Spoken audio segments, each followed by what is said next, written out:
बोलने का अधिकार किसने दिया है?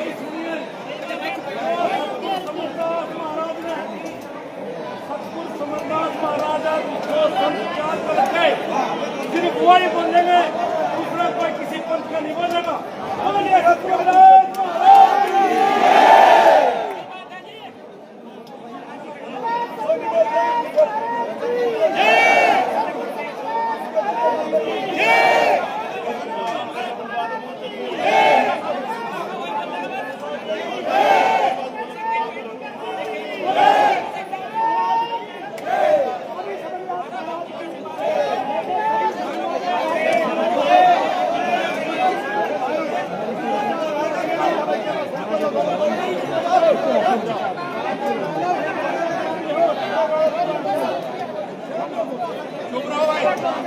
ध्यान के साथ सुनो। अरे पीछे वाले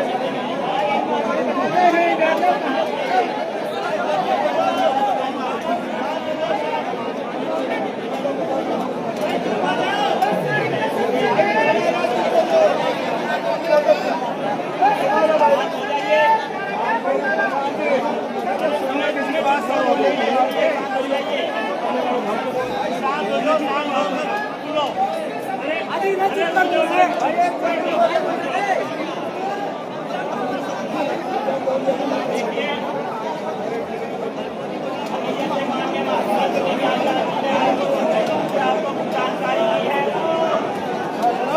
आपसे निवेदन है, शांत हो जाइए, शांत हो जाइए। आपसे निवेदन है, गुरु मर्यादा में आप गद्दी पर है।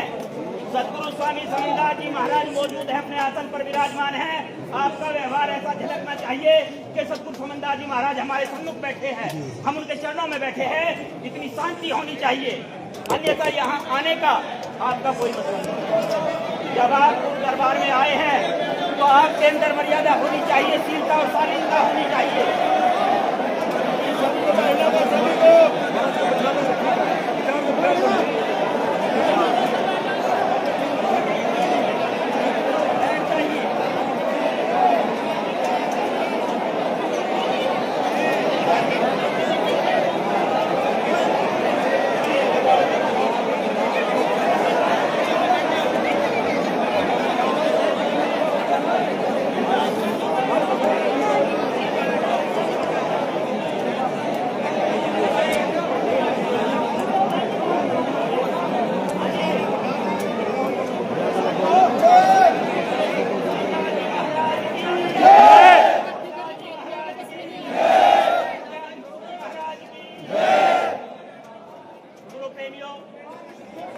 अभी थोड़ी देर पहले संत मंडल की एक वार्ता चल रही थी आश्रम के मैनेजमेंट के साथ,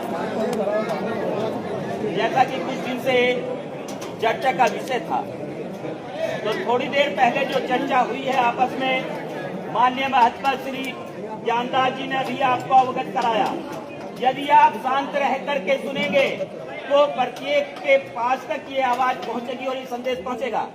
मेरा निवेदन है, सभी सदगुरु समन्दास जी महाराज के चरणों में बैठे हैं तो आपने मर्यादा का ध्यान रखना है, अनुशासन का ध्यान रखना है। थोड़ी देर के लिए इस बात को शांत होकर के सुनिए कृपया। देखिए, कोई भी स्थान है वहां पर एक कार्यकारिणी काम करती है। जैसे कि प्रशासनिक अगर कोई कार्य करना है तो प्रशासनिक समिति होती है। यदि वित्त प्रबंधन की बात होती है तो प्रबंधन समिति कार्य करती है। यदि निर्माण की बात होती है तो निर्माण समिति कार्य करती है। यदि इन समितियों में बांट करके हम गुरुगद्दी के कार्य को करेंगे तो वो कार्य आसान होगा और प्रत्येक समिति का एक अध्यक्ष और एक सचिव बनाया जाएगा। ये 15 समितियां निश्चित की गई है जिनमें सभी महात्माओं को शामिल किया जाएगा। 20 या 21 या 31 उसमें मेंबर होंगे।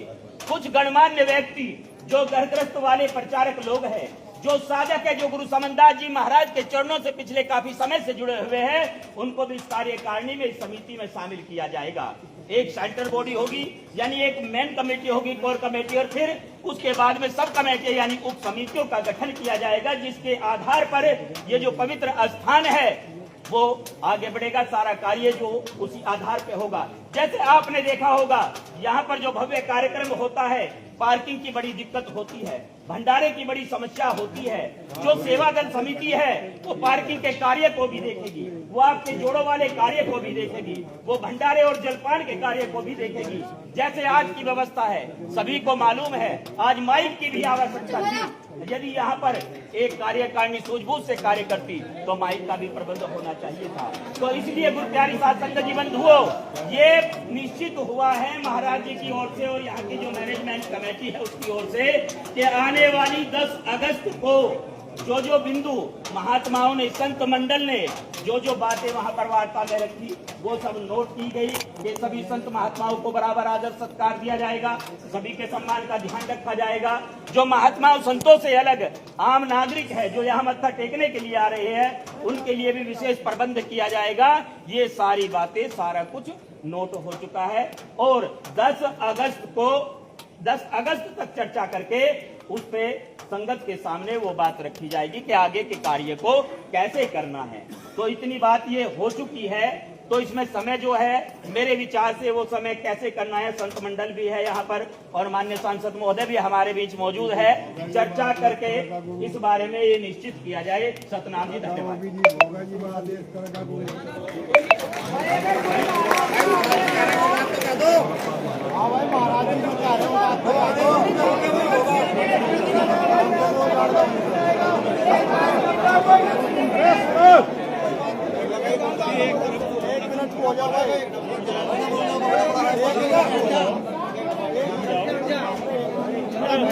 तो जाओ, ये कौन है? अरे ये भीड़ महात्माओं की इकट्ठी करी है।